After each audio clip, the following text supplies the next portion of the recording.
안녕하세요. 부동산 유튜버 봄내음입니다. 이번 시간에는 종로구 평동 경희궁 자이 3단지를 분석하는 시간을 가져보도록 하겠습니다. 목차입니다. 위치에 대해서 제일 먼저 알아보고요.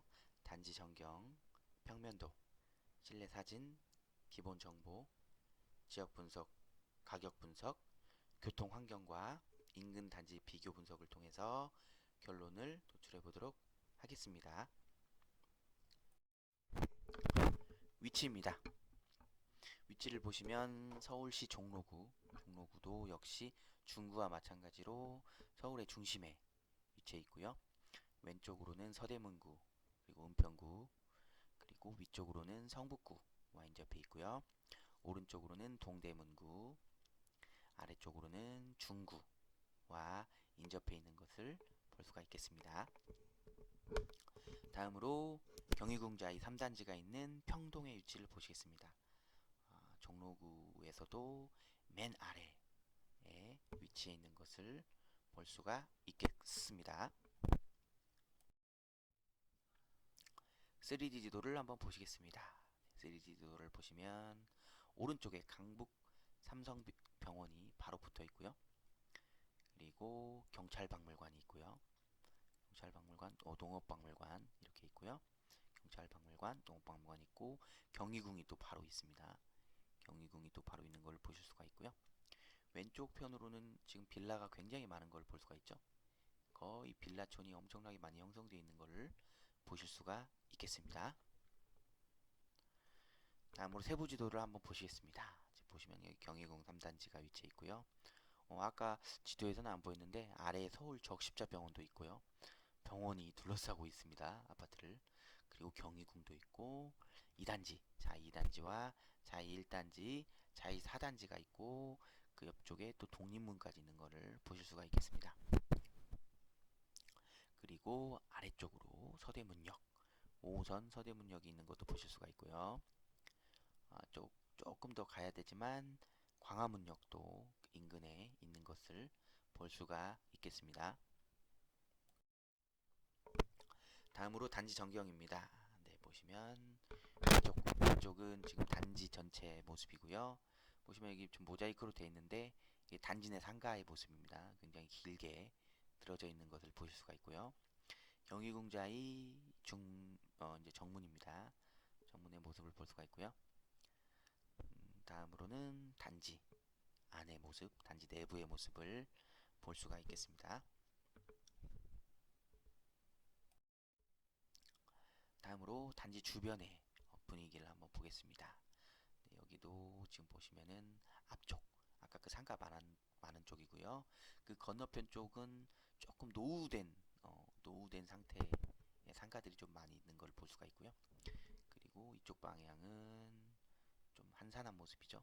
한산한 모습을 좀 볼 수가 있고, 그다음에 이쪽 방향은 또 보면 또 이쪽이 아까 상가를 따라서 이제 그 이렇게 경계에 도는 모습인데 상가가 굉장히 길죠. 보시면 그런 모습도 볼 수가 있고요.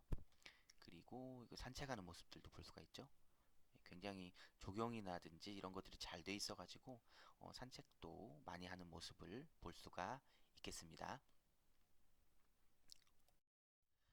다음으로 로얄동은 어디일까를 한번 살펴보는 시간입니다. 네, 경희궁자이 3단지죠.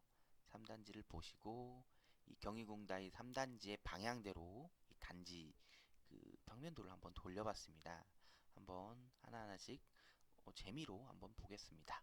보시면 5호선 서대문역은 아래쪽 동에 가깝겠죠. 그러다 보니까 303동이 로얄동일 수도 있겠구나, 뭐 이렇게 생각할 수도 있고요. 그리고 병세권입니다. 병세권 아파트다 보니까 병원이 가까운 아래쪽 동 306동, 4동, 3동. 사실은 경유궁자의 3단지는 동이 그렇게 많지 않아요. 지금 보시면 하나, 둘, 셋, 넷, 다, 일곱, 8개. 8개 동밖에 없다 보니까 사실은 동과의 그런 거리도 그렇게 멀지 않고 크게 로얄동의 의미라는 게 크게 사실 느껴지지는 않습니다. 그리고 또 한 가지 좀 보면은 이쪽 초등학교 있죠? 초등학교 아무래도 이제 금화초등학교가 가까운 동은 이쪽 아래쪽에 왼쪽 편이 되겠죠. 그래서 1, 2, 3동이 로얄동일 수도 있겠구나. 뭐 이렇게 볼 수 있는 그 로얄동 찾기.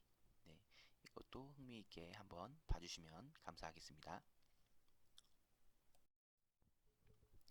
다음으로 25평의 평면도입니다. 네, A타입, D타입, E타입, F타입 이렇게 있는데요. 좀 A타입부터 한번 보겠습니다.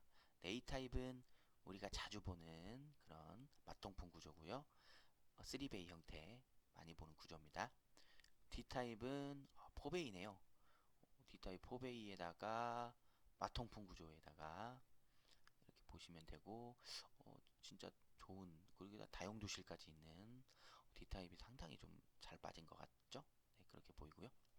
그리고 E타입. E타입은 좀 비슷해요. A타입과 비슷한데 방의 방향이 반대죠. 반대쪽으로 있는 걸 볼 수가 있고요. 여기도 역시 마통풍 구조로 되어 있습니다. 그리고 F타입. F타입 보시면 투베이. 투베이 구조고 방 두 개가 반대쪽에 있는 그런 구조로 보실 수가 있고요. 여기도 역시 마통풍 되는 구조라고 보시면 되겠습니다. 다음으로 실내 사진입니다. 지금 보시면 양창으로 되어 있네요. 양창으로 되어 있는 걸 보실 수가 있죠. 이제 거실의 모습인데 양창으로 되어 있고요. 그리고 주방 구조, 주방 구조의 모습이고요. 그리고 화장실의 모습이고요. 다음으로 여기는 안방의 모습을 볼 수가 있겠습니다. 이런 자재, 창호라든지 바닥 색깔 뭐 이런 것들 참고하시면 좋을 것 같아요. 다음으로 경희궁자의 3단지 기본 정보입니다. 경희궁자의 3단지는 평동에 위치해 있고요. 2017년식 589세대입니다. 용적률은 241%고요. 지공사는 GS건설이고요. 최고층은 20층까지 있습니다. 그리고 계단식과 개별 난방이고요. 경사가 약간 있는 모습을 볼 수가 있고요. 주차 대수는 1.28대 1입니다. 네. 세대와 지하 주차장은 당연히 연결이 되어 있고요. 다음으로 인근 초중고입니다. 여기 학군지 판별은 여러분께서 한번 보시면 될 것 같고요. 초등학교는 서울 덕수초등학교, 중학교는 대신중학교, 고등학교는 대신고등학교가 인근에 있는 것을 보실 수가 있습니다. 아쉽게도 초품화는 아니에요. 초품화는 아닌 걸 볼 수 있고, 아까 지도에서 제가 그 가르친 초등학교 있죠? 초등학교 외에도 지금 덕수초등학교가 별도로 있는 것으로, 이게 아마 배정초등학교인 것 같은데 덕수초등학교가 별도로 배정되어 있다는 것을 좀 볼 수가 있고, 여기는 아쉽게도 초품화는 아니다. 이렇게 좀 참고하시면 될 것 같습니다. 그리고 지하철 600m 이내에는 아까 아래쪽에 있었던 서대문역이 위치해 있는 것을 볼 수가 있고요. 그리고 밀집학원은 없습니다. 600m 이내에 밀집학원 없고, 병원은 강북성심병원, 서울적십자병원, 세란병원, 완전 병세권 아파트답게 1km 이내에 병원이 3개가 있는 걸 보실 수가 있고요. 쇼핑몰도 1km 이내에 롯데아울렛, 서울역점이 있는 것을 볼 수가 있겠습니다. 공원은 1km 이내에 축구장 1.5배인 월암공원이 위치해 있고요. 경희궁자의 3단점을 보겠습니다. 3단지의 단점을 보면 광화문 인근이었죠. 아까 좀 광화문하고도 그렇게 멀지 않았는데 광화문 인근의 시위 소리가, 그리고 병원 인근, 병원이 좀 있다 보니까 병원 인근의 사이렌 소음이 좀 심하다. 이런 거를 좀 단점으로 볼 수가 있고요. 그리고 아파트 주변의 상가와 편의시설, 학군 등 인프라가 부족하다. 근데 아까 보셨지만 단지 내에 좀 굉장히 상권들이 많아 있는 것을 봐서 단지 내에는 좀 있지만 그 주변의 외곽에 조금 부족하다. 그리고 학원도 지금 사실 좀 없는 것으로 보였거든요. 그런 좀 단점이 있다고 보시면 되겠습니다. 다음으로 지역 분석 시간입니다. 네, 종로구의 특징과 종로구의 거래지수, 그리고 평동, 경희궁자의 3단지가 위치한 평동의 특징을 살펴보겠습니다. 종로구의 인구입니다. 면적과 인구인데요. 면적은 24.91 제곱킬로미터고요. 서울시 면적의 3.9%고요. 인구는 13만 9,343명으로 서울시 인구의 1.5%에 해당한다고 보시면 되겠습니다. 종로구의 지하철역은 1호선, 3호선, 4호선, 5호선, 6호선 알짜배기 노선인데 아쉬운 점은 2호선이 좀 없다는 게 좀 아쉬운 점으로 뽑을 수가 있고요. 종로구의 인근 병원은 서울대병원, 강북삼성병원, 서울적십자병원, 세란병원이 있고요. 학원 개수는 316개입니다. 여기 쭉 보시고 입시검정 학원이 102개가 있다는 거 참고하시면 될 것 같고요. 종로구의 지역상권입니다. 네, 백화점과 대형마트는 없고요. 스타벅스가 40개나 입점해 있다는 것을 보실 수가 있고요. 종로구의 특성은 중구하고 비슷해요. 중구하고 비슷하게 서울의 중심부에 있는 자치구로 서울의 도심을 이루고 있다는 점이고요. 그리고 종로구에는 광화문이 있죠. 광화문이 있어가지고 광화문 청사가 있어서 명실상부한 대한민국의 정치행정의 중심지이자 서울의 업무지구 중 하나이다. 네, 이렇게 보실 수가 있겠습니다. 네, 다음으로 종로구의 거래지수인데요. 공급 적정 수요는 696세대고요. 공급량은 없습니다. 지금 향후 5년간 없고요. 거래량을 보시면 2020년도에는 746건, 445건, 168건, 314건 있었고요. 올해 8월 말 기준으로 287건 있었습니다. 곧 있으면은 작년의 거래량을 넘어서지 않을까 그렇게 예상이 됩니다. 다음으로 매매매물과 전월세 매물인데요. 종로구의 매매매물과 전월세 매물은 1년 전에 702건에서 697건으로 매매매물이 줄었고요. 전월세 매물 같은 경우는 404건, 1년 전에 404건에서 243건으로 줄어들어서 소폭 감소한 것으로 확인할 수가 있겠습니다. 다음으로 가격 분석입니다. 네. 경기궁자의 3단지 24평 기준으로 보겠습니다. 24평의 매매 최고가는 17억까지 찍었었고요. 전세 최고가는 11억까지 찍어가지고 갭 차이가 6억 정도 나는 것을 보실 수가 있겠습니다. 네. 24평의 세대수는 589세대 중 189세대가 차지하고 있고요. 그리고 매매 전세 건수입니다. 전세 평형 기준으로 6월 말 기준으로 한번 보겠습니다. 22년도부터 실거래가를 보시면 22년도에는 거래가 굉장히 적었죠. 6건밖에 안 됐고요. 23년도에 의외로 거래가 좀 많았습니다. 그때 30건이 있었고요. 그다음에 24년도에는 17건이 있었습니다. 6월 말 기준이기 때문에 거래 건수는 작년보다 더 높아지지 않을까 그렇게 예상이 되고요. 다음으로 전세 건수입니다. 전세 건수 보시면 22년도에 46건에서 23년도에 100건까지 전세 건수가 2배로 늘었고 24년도에는 31건 전세 건수가 작년에 조금 못 미치는 것을 보실 수가 있겠습니다. 다음으로 24평형의 최근 거래가입니다. 최근 거래가는 16억 7천만 원이고요. 6월에 7월에 16억 6천만 원입니다. 물론 1천만 원이 감소했지만 이 전고점의 가격을 보면 17억이었거든요. 이미 전고점을 다다랐고 거의 돌파하기 직전이다. 뭐 이렇게 보시면 될 것 같고요. 그리고 거래 건수도 6월에 3건이나 있었어요. 6월에 3건이나 있었고 7월에는 1건이 있었습니다.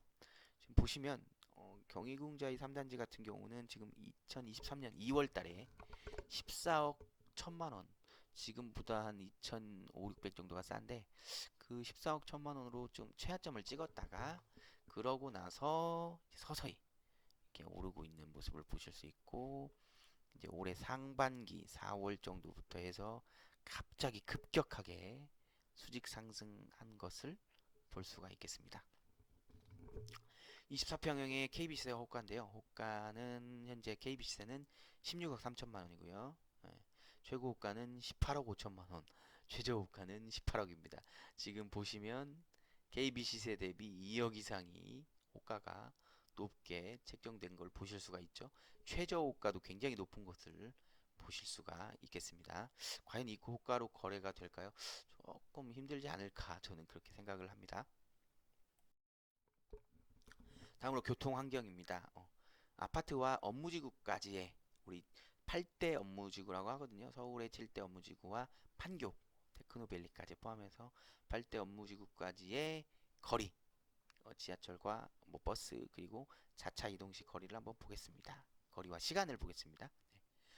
강남역까지의 거리는 강남역까지의 시간을 볼게요. 시간은 39분. 교통 대중교통 이용 시 39분이고요. 자차 이용 시 23분, 생각보다 가까운 걸 볼 수가 있고요. 시청역까지는 15분과 5분으로 어차피 뭐 바로 인접해 있는 것을 볼 수가 있고요. 구로 디지털 단지와 가산 디지털 단지 보시면 36분, 39분, 30분, 33분으로 지금까지 보면은 굉장히 업무지구들과 가깝다, 가까운 인근에 위치해 있다, 이런 것을 보실 수가 있겠습니다.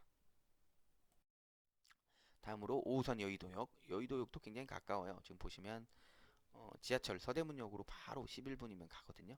15분, 그리고 자차로 17분, 그리고 마곡역 5호선은 조금 거리가 있죠. 38분, 보시면 지하철 34분 정도 5호선 타고 갔을 때 34분이 소요되고요. 자차로는 31분이 소요되는 것을 볼 수가 있고요. 그리고 디지털 미디어 시티역, DMC역까지는 22분, 자차로는 14분밖에 안 걸리고 오는 것을 보실 수가 있고요.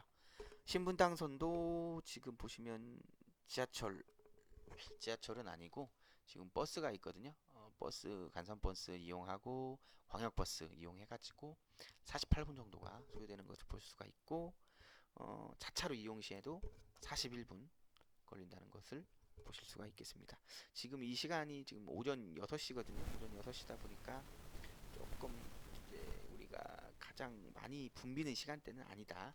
그럼 붐비는 시간대를 좀 벗어난 시간대다 보니까 붐비는 시간대 기준으로 하면은 보통 한 20분 정도가 여기서 플러스 된다고 보시면 될 것 같습니다.